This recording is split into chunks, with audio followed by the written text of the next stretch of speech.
30 വയസ്സൊക്കെ കഴിയുമ്പോൾ നമ്മൾ പലപ്പോഴും ഹോസ്പിറ്റലിൽ പോയി നമ്മൾ ഹെൽത്ത് ചെക്കപ്പ് ചെയ്യും.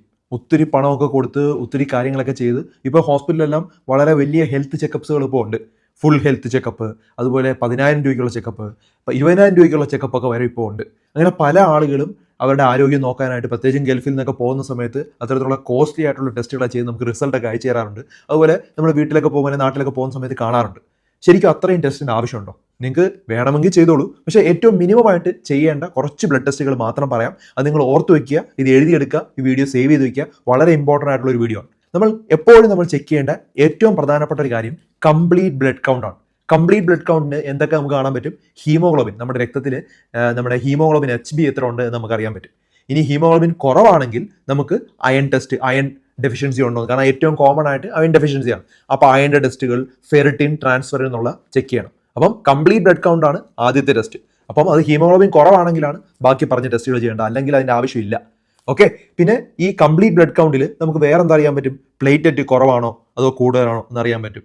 അതുപോലെ ഈസ്നോഫിൽ, ബേസോഫിൽസ്, ന്യൂട്രോഫിൽസ് എന്നൊക്കെ പറഞ്ഞ് നമ്മുടെ രക്തത്തിൻ്റെ അകത്ത് എന്തൊക്കെ ഘടകങ്ങളുണ്ട് എന്നുള്ളത് അറിയാൻ പറ്റും. ഈസ്നോഫിലൊക്കെ കൂടി നിന്ന് കഴിഞ്ഞാൽ അലർജി ഉള്ള ആളുകൾക്കാണെന്നൊക്കെ മനസ്സിലാക്കാനായിട്ട് പറ്റും. അപ്പോൾ അതിനുവേണ്ടി ഒരു കംപ്ലീറ്റ് ബ്ലഡ് കൗണ്ടാണ് ആദ്യം ചെയ്യുന്ന ടെസ്റ്റ്, ഒറ്റ ടെസ്റ്റ്. ഓക്കെ, ഇനി രണ്ടാമത് ചെയ്യേണ്ടത് HbA1c ചെയ്യണം. അതായത് പ്രമേഹം വളരെയധികം കൂടിക്കൊണ്ടിരിക്കുകയാണ്. ഇപ്പോൾ 3 ആളുകൾ എടുക്കുകയാണെങ്കിൽ ഒരാൾക്ക് പ്രമേഹം എന്നുള്ള രീതിയിലാണ് ഇപ്പോൾ 40 വയസ്സ് കഴിഞ്ഞവർക്കുള്ളത്. അപ്പോൾ അതുകൊണ്ട് HbA1c ചെക്ക് ചെയ്യുക. HbA1c 5.6ൻ്റെയും 6.4ൻ്റെ ഇടയ്ക്കാണെങ്കിൽ നിങ്ങൾ പ്രീ ഡയബറ്റിക് ആണ്. അതായത് പ്രമേഹത്തിലോട്ടുള്ള ബസ്സിലോട്ട് നിങ്ങൾ കയറി കഴിഞ്ഞു, കുറച്ച് ദിവസം കഴിയുമ്പോൾ അവിടെ എത്തും. 6.4ൻ്റെ മുകളിലാണെങ്കിൽ നമ്മൾ ഡയബറ്റിക് ആണ്. അപ്പം മരുന്ന് കഴിച്ചേ പറ്റൂ, അല്ലെങ്കിൽ നമ്മുടെ ജീവിതശൈലി നല്ല മാറ്റങ്ങൾ വരുത്തി എത്രയും പെട്ടെന്ന് റിവേഴ്സ് ചെയ്യണം, അല്ലെങ്കിൽ കിഡ്നി ഡാമേജും പല പ്രശ്നങ്ങളും ഉണ്ടാവും. അപ്പോൾ HbA1c 3 മാസത്തെ ഷുഗർ അഗ്രിഗേറ്റ് ആണ്. അതിനെ നമ്മൾ ഗ്ലൈക്കേറ്റഡ് ഹീമോഗ്ലോബിൻ എന്ന് വിളിക്കും. ഇത് നമ്മൾ ചെക്ക് ചെയ്യണം. ഇത് ചെക്ക് ചെയ്യണം നിർബന്ധമാണ്. ഇതിനോടൊപ്പം നമ്മൾ ഫാസ്റ്റിംഗ് ആണ് പോകുന്നതെങ്കിൽ ഫാസ്റ്റിംഗ് ബ്ലഡ് ഷുഗർ ചെക്ക് ചെയ്യണം. അതായത് നമ്മൾ വിശന്നിരിക്കുന്ന സമയത്ത് 8 മണിക്കൂറെങ്കിലും വിശന്നതിന് ശേഷം നമ്മുടെ ഷുഗർ എത്രയാണ് എന്നുള്ളത് ചെക്ക് ചെയ്യണം. അത് വളരെ ഇമ്പോർട്ടൻ്റ് ആയിട്ടുള്ള ടെസ്റ്റാണ്. അപ്പോൾ അത് നോക്കിയാൽ നമുക്ക് പല കാര്യങ്ങളും അറിയാൻ പറ്റും. ഇതിനോടൊപ്പം നമുക്ക് ചെയ്യാൻ പറ്റുന്നത് ഫാസ്റ്റിംഗ് ലിപ്പിഡ് പ്രൊഫൈൽ. ലിപ്പിഡ് പ്രൊഫൈലിൻ്റെ അകത്ത് എല്ലാം ചെയ്തോളൂ, കുഴപ്പമില്ല. അതിൻ്റെ അകത്ത് നമുക്ക് ടോട്ടൽ കൊളസ്ട്രോൾ എത്രയാണെന്ന് അറിയാൻ പറ്റും. നമ്മുടെ HDL നല്ല കൊളസ്ട്രോൾ എത്രയാണെന്ന് അറിയാൻ പറ്റും. LDL ബാഡ് കൊളസ്ട്രോൾ എത്രയാണെന്ന് അറിയാൻ പറ്റും. അതിൻ്റെ റേഷ്യോ ഒക്കെ കാൽക്കുലേറ്റ് ചെയ്യാൻ വളരെ ഈസിയാണ്. ഒരു കാൽക്കുലേറ്റർ ഉണ്ടെങ്കിൽ നമുക്ക് ട്രൈഗ്ലിസറൈഡ് ബൈ HDL റേഷ്യോ ഒക്കെ ഞാനൊരു വീഡിയോ ഡീറ്റെയിൽ ആയിട്ട് അതിനെക്കുറിച്ച് പറഞ്ഞായിരുന്നു. അതൊക്കെ കാൽക്കുലേറ്റ് ചെയ്യാൻ ഈസിയാണ്. നമുക്ക് ഹെൽത്ത് റിസ്ക് ഒക്കെ വളരെ ഈസി ആയിട്ട് കണ്ടെത്താനായിട്ട് പറ്റും. അപ്പോൾ 4 ടെസ്റ്റുകളാണ് ഞാൻ പറഞ്ഞത് അല്ലേ. ഇനി അഞ്ചാമത്തത് യൂറിൻ റൊട്ടീൻ എന്നുള്ള ടെസ്റ്റാണ്. അതായത് മൂത്രത്തിൽ നിങ്ങൾ എന്തെങ്കിലും പ്രോബ്ലം ഉണ്ടോ എന്ന് അറിയാൻ വേണ്ടി ടെസ്റ്റ്. വളരെ ചിലവ് കുറഞ്ഞൊരു ടെസ്റ്റാണ്. ഇതിൻ്റെ അകത്ത് ഒത്തിരി കാര്യങ്ങൾ കണ്ടെത്താൻ പറ്റും. ഇപ്പോൾ ബ്ലഡ് പോകുന്നുണ്ടെങ്കിൽ അത് കല്ലിൻ്റെ പ്രശ്നമാണോ എന്ന് നോക്കാൻ പറ്റും, ഇൻഫെക്ഷൻ ഉണ്ടോ എന്ന് അറിയാൻ പറ്റും. അതുപോലെ ആൽബുമിൻ എന്നുള്ള സാധനം ഉണ്ടെങ്കിൽ അതിനർത്ഥം നമ്മൾ യൂറിൻ ആൽബുമിൻ പോകുന്നുണ്ട്, കിഡ്നിയിൽ ചെറിയ പ്രോട്ടീൻ ലീക്ക് ഉണ്ടെന്ന് മനസ്സിലാക്കാനായിട്ട് പറ്റും. അതുപോലെ തന്നെ നമുക്ക് എന്തെങ്കിലും കാസ്റ്റുകളോ അങ്ങനെ എന്തെങ്കിലുമൊക്കെ ഉണ്ടെങ്കിൽ എല്ലാം അതിൻ്റെ അകത്ത് കിട്ടും. യൂറിൻ റൊട്ടീൻ നിർബന്ധമായിട്ടും ചെയ്യേണ്ട ഒരു ടെസ്റ്റാണ്. ഓക്കെ, ഇനി കിഡ്നി ഫംഗ്ഷൻ അല്ലെങ്കിൽ റീനൽ ഫംഗ്ഷൻ ടെസ്റ്റ്, RFT എന്ന് പറയുന്ന സാധനം എല്ലാം ഒന്നും ചെയ്യേണ്ട ആവശ്യമില്ല. നിർബന്ധമായിട്ട് നിങ്ങൾ ചെയ്യേണ്ടത് ക്രിയാറ്റിൻ ചെയ്ത് നോക്കുക. അപ്പോൾ ക്രിയാറ്റിൻ സാധാരണഗതിയിൽ നമുക്ക് ഒരു 1.2, 1.3യുടെ താഴെയാണ് നിർത്തേണ്ടത്, മില്ലിഗ്രാം പെർ ഡെസിലിറ്റർ. അതിന് മുകളിലാണ് നമ്മുടെ വാല്യൂ എങ്കിൽ നമ്മൾ ചെയ്ത് നോക്കേണ്ടത് അവിടെ അൾട്രാസൗണ്ട് അബ്ഡമൻ ചെയ്യേണ്ടി വരും കിഡ്നിയുടെ സൈസ് നോക്കാനായിട്ട്. അത് കൂടാതെ നമ്മൾ GFR, ഗ്ലോമറുലാർ ഫിൽട്രേഷൻ റേറ്റ് എന്നുള്ള ഒരു സാധനം ടെസ്റ്റ് ചെയ്യേണ്ടി വരും. പിന്നെ urine albumin by creatinine ratio എന്നുള്ളത് യൂറിനിൽ ടെസ്റ്റ് ചെയ്യണം. അത് ക്രിയാറ്റിൻ കൂടുതലാണെങ്കിലോ അല്ല ആൽബുമിൻ യൂറിനിൽ കാണുവാണെങ്കിൽ മാത്രമാണ് അത്തരത്തിലുള്ള ടെസ്റ്റുകൾ ആവശ്യം, അല്ലെങ്കിൽ അതിൻ്റെ ആവശ്യമില്ല. ഇനി ലിവർ ഫംഗ്ഷൻ ടെസ്റ്റ് എല്ലാം ഒന്നും ചെയ്യേണ്ട ആവശ്യമില്ല. അതിനകത്ത് bilirubin, total bilirubin, indirect, direct എന്നൊക്കെ പറഞ്ഞ് പല ടെസ്റ്റുകളുണ്ട്. നമ്മൾ ചെയ്യേണ്ട 2 ടെസ്റ്റ്. ലിവർ ഫംഗ്ഷൻ ടെസ്റ്റിൻ്റെ അകത്ത് SGPTയും SGOTയും ഇത് രണ്ടും ചെയ്ത് നോക്കുക. അപ്പോൾ ലിവറിന് എന്തെങ്കിലും പ്രോബ്ലം ഉണ്ടോ എന്നൊക്കെ അറിയാൻ പറ്റും. പിന്നെ ഒരു കാര്യം കൂടെ ചെക്ക് ചെയ്ത് നോക്കാം, ESR എന്നുള്ളൊരു സാധനം. നമുക്ക് ബോഡിയിൽ എന്തെങ്കിലും കണ്ടിന്യൂസ് ഇൻഫ്ലമേഷൻ ഉണ്ടെങ്കിലോ വലിയ പ്രോബ്ലം ഉണ്ടെങ്കിലോ ഈ ESR കൂടി നിൽക്കും.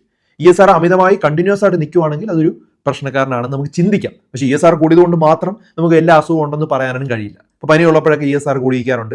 ശരീരത്തിൽ എന്തെങ്കിലും ചെറിയ ഇൻഫെക്ഷൻ ഉണ്ടെങ്കിലും ESR കൂടിയിരിക്കും. ഇത് ഈ ഒരു 8 ടെസ്റ്റുകൾ കൊണ്ട് തന്നെ നമുക്ക് എന്തൊക്കെ അറിയാൻ പറ്റും? പല പ്രശ്നങ്ങളും കണ്ടെത്താനായിട്ട് പറ്റും. ഇത് കൂടാതെ 2 എണ്ണമുണ്ട്. നമ്മുടെ ബ്ലഡ് പ്രഷർ ചെക്ക് ചെയ്ത് നോക്കണം. വരുന്ന സമയത്ത് 140/90ൻ്റെ താഴെ ആയിരിക്കണം നമ്മുടെ ബ്ലഡ് പ്രഷർ. അത് ഒരു ദിവസം നോക്കുക, പിറ്റേ ദിവസം അതേ സമയത്ത് നോക്കുക, രാവിലെ നോക്കുന്നതാണ് നല്ലത്. 3 ദിവസം നോക്കിയതിന് ശേഷം അതിൻ്റെ ആവറേജ് നോക്കുക. 140/90ൻ്റെ മുകളിലാണെങ്കിൽ നിങ്ങൾ ഉറപ്പായിട്ടും മരുന്ന് കഴിക്കേണ്ട അവസ്ഥയാണ്. അങ്ങനെ കൂടെ നിന്ന് കഴിഞ്ഞാൽ നമുക്ക് പലതരത്തിലുള്ള പ്രശ്നങ്ങളുണ്ടാകും. സ്ട്രോക്കും പല ഹൃദയത്തിൻ്റെ പ്രോബ്ലംസും ഉണ്ടാകും. 10ാമത്തെ ടെസ്റ്റ് എന്ന് പറഞ്ഞാൽ ECG ആണ്. ECG ഒരു പ്രാവശ്യമെങ്കിലും എടുത്ത് വയ്ക്കുക. അത് നിങ്ങളുടെ മൊബൈലിൽ ഒരു ഫോട്ടോ എടുത്ത് അത് സേവ് ചെയ്ത് വയ്ക്കുക. പിന്നെ ഭാവിയിൽ എന്തെങ്കിലും ഒരു നെഞ്ചുവേദനയോ വേറെ എന്തെങ്കിലും പ്രോബ്ലം വരുന്ന സമയത്ത് ഇതുമായിട്ട് കമ്പയർ ചെയ്യാൻ വേണ്ടി ഹെൽപ്പ് ചെയ്യും. ഈ 10 ടെസ്റ്റുകൾ മാത്രമേ ശരിക്കും ചെയ്യേണ്ട ആവശ്യമുള്ളൂ. ഇത് അമിതമായി ചിലവില്ലാത്ത ടെസ്റ്റുകളുമാണ്. അപ്പോൾ ഏതൊക്കെയായിരുന്നു 10 ടെസ്റ്റുകൾ? ഒന്ന്, കംപ്ലീറ്റ് ബ്ലഡ് കൗണ്ട് എന്നുള്ള ടെസ്റ്റ് ചെയ്തു. അതിലെന്തെങ്കിലും പ്രോബ്ലം ഉണ്ടെങ്കിൽ ബാക്കി കാര്യങ്ങളുടെ ആവശ്യമുള്ളൂ. പിന്നെ രണ്ടാമത് നമ്മൾ ചെക്ക് ചെയ്തത് ഗ്ലൈക്കേറ്റഡ് ഹീമോഗ്ലോബിൻ അല്ലെങ്കിൽ HbA1c 3 മാസത്തെ ഷുഗർ നമ്മൾ ചെക്ക് ചെയ്തു. പിന്നെ ഫാസ്റ്റിംഗ് ആയിട്ട് നമ്മൾ ചെയ്യേണ്ട ഫാസ്റ്റിംഗ് ബ്ലഡ് ഷുഗർ ചെക്ക് ചെയ്തു. അതുപോലെ തന്നെ ഫാസ്റ്റിംഗ് ലിപ്പിഡ് പ്രൊഫൈൽ ചെക്ക് ചെയ്തു. നമ്മൾ റീനൽ ഫംഗ്ഷൻ ടെസ്റ്റ് എല്ലാം വേണ്ട, നമുക്ക് ക്രിയാറ്റിൻ മാത്രം മതി. യൂറിൻ റൊട്ടീൻ ടെസ്റ്റ് ചെയ്യണം, എങ്കിലേ നമുക്ക് വളരെ ഈസി ആയിട്ട് കുറേ കാര്യങ്ങൾ കണ്ടെത്താൻ പറ്റും. നമുക്ക് ലിവറിന്റെ എല്ലാം ചെയ്യേണ്ട ലിവർ ഫംഗ്ഷൻ ടെസ്റ്റിൻ്റെ അകത്ത് SGPTയും SGOTയും നമ്മൾ നിർബന്ധമായിട്ടും ചെയ്തു നോക്കുക. പിന്നെ ESR എന്നുള്ള ബ്ലഡ് ടെസ്റ്റ് ചെയ്ത് നോക്കുക. ഇത് കൂടാതെ 2 കാര്യം, ബ്ലഡ് പ്രഷർ എല്ലാ പ്രാവശ്യവും ഹോസ്പിറ്റലിൽ പോകുമ്പോൾ അത് ചെക്ക് ചെയ്ത് നോക്കുക. അതിനോടൊപ്പം ECG ഒരു പ്രാവശ്യമെങ്കിലും എടുത്തിരിക്കണം. ഈ 10 ടെസ്റ്റുകളാണ് പ്രധാനമായിട്ടും വേണ്ടത്. ഇനി കുറച്ച് അഡീഷണൽ കാര്യങ്ങൾ. ഇപ്പം നിങ്ങൾക്ക് അമിതമായ വണ്ണം വയ്ക്കുന്നുണ്ട്, അതുപോലെ നമുക്ക് വളരെ ക്ഷീണമാണ്, അതുപോലെ തന്നെ നമുക്ക് ദേഹമൊക്കെ തണുത്തിരിക്കുന്നവർ തോന്നിയാൽ ചിലപ്പോൾ തൈറോയ്ഡ് പ്രോബ്ലം സ്റ്റാർട്ട് ചെയ്യുന്നുണ്ടാകും. അങ്ങനെയാണെങ്കിൽ നമ്മൾ തൈറോയ്ഡ് ടെസ്റ്റ് ചെയ്യണം. ഒരു T3യും T4ഉം TSH മാത്രം ചെയ്ത് കഴിഞ്ഞാൽ നമുക്ക് തൈറോയ്ഡ് ഉണ്ടോ ഇല്ലയോ എന്നുള്ളത് കണ്ടെത്താൻ പറ്റും. അല്ലാതെ നമ്മുടെ തൈറോയിഡിന് ആന്റിബോഡീസും അങ്ങനെ പല പല ടെസ്റ്റുകളൊക്കെ ഉണ്ട്, അതൊന്നും ആദ്യം ചെയ്യേണ്ട ആവശ്യമില്ല. അപ്പം അതും ഒരു ഇമ്പോർട്ടൻറ്റ് ടെസ്റ്റാണ്. പിന്നെ നമുക്ക് അമിതമായ വണ്ണം ഉണ്ടെങ്കിൽ ഫാറ്റി ലിവർ ഉണ്ടോ എന്ന് നോക്കാൻ വേണ്ടി വേണമെങ്കിൽ അൾട്രാസൗണ്ട് ചെയ്യാൻ പറ്റും. അൾട്രാസൗണ്ട് ചെയ്താൽ ഫാറ്റി ലിവർ ഉണ്ടോ എന്ന് അറിയാനായിട്ട് പറ്റും. കാരണം ആദ്യം ഫാറ്റി ലിവർ ഉണ്ടോ എന്ന് അറിയാനായിട്ട് കഴിയുന്നത് അൾട്രാസൗണ്ട് ചെയ്യുമ്പോൾ മാത്രമാണ്. അത് കഴിഞ്ഞിട്ടാണ് ബ്ലഡിലൊക്കെ പ്രശ്നങ്ങൾ വരുന്നത്. പിന്നെ കാലിൻ്റെ വേദന ഉണ്ട്, പ്രത്യേകിച്ചും കാലിൻ്റെ ഉപ്പൂറ്റിയിൽ വേദന ഉണ്ട്, പല പ്രശ്നങ്ങളുണ്ടെങ്കിൽ നമുക്ക് യൂറിക് ആസിഡ് പോലെ ടെസ്റ്റ് ചെയ്യാം. ഈ 3 ടെസ്റ്റും നമ്മൾ നിർബന്ധമായിട്ടും ചെയ്യേണ്ട കാര്യമില്ല, എന്തെങ്കിലും പ്രോബ്ലം ഉണ്ടെങ്കിൽ മാത്രം ചെയ്താൽ മതിയാവും. ഇത് കൂടാതെ ലക്ഷക്കണക്കിന് ടെസ്റ്റുകളുണ്ട്. ഇപ്പോൾ നമ്മുടെ മുമ്പിൽ വരുന്ന പേഷ്യൻസ് കൊണ്ടുവരുന്ന റിപ്പോർട്ടിനകത്ത് എഴുതിയേക്കുന്ന ടെസ്റ്റുകൾ ശരിക്കും വായിക്കുമ്പോൾ വളരെ അത്ഭുതകരമായിട്ടാണ് തോന്നുന്നത്. എന്തിനാണ് ആ രോഗിക്ക് ചെയ്തതെന്ന് പോലും അറിയില്ല. ക്യാൻസറിന്റെ പല മാർക്കുകളും പല പല പല പല ടെസ്റ്റുകളൊക്കെ ചെയ്തിട്ടാണ് കൊണ്ടുവരുന്നത്. ഒരു 8 പേപ്പർ ഉണ്ടാവും, അതിനകത്ത് പലതും നെഗറ്റീവാണ്. അപ്പം വളരെ എക്സ്പെൻസീവ് ആയിട്ടുള്ള പല ഹെൽത്ത് പാക്കേജുകളും ഇപ്പോൾ ഉണ്ട്. പക്ഷെ നിർബന്ധമായിട്ടും ചെയ്യേണ്ട 10 ടെസ്റ്റുകളാണ് ഞാൻ പറഞ്ഞത്. ഇത് നിങ്ങൾ സേവ് ചെയ്ത് വെക്കുക, എഴുതിയെടുക്കുക, ഇത് കറക്റ്റായിട്ട് ഫോളോ ചെയ്ത് പോവുക. ഹെൽത്തി ആയിട്ടുള്ള ലൈഫ് കൊണ്ടുപോകാനായിട്ട് ഈ 10 ടെസ്റ്റാണ് വളരെ ഇമ്പോർട്ടൻറ്റ്.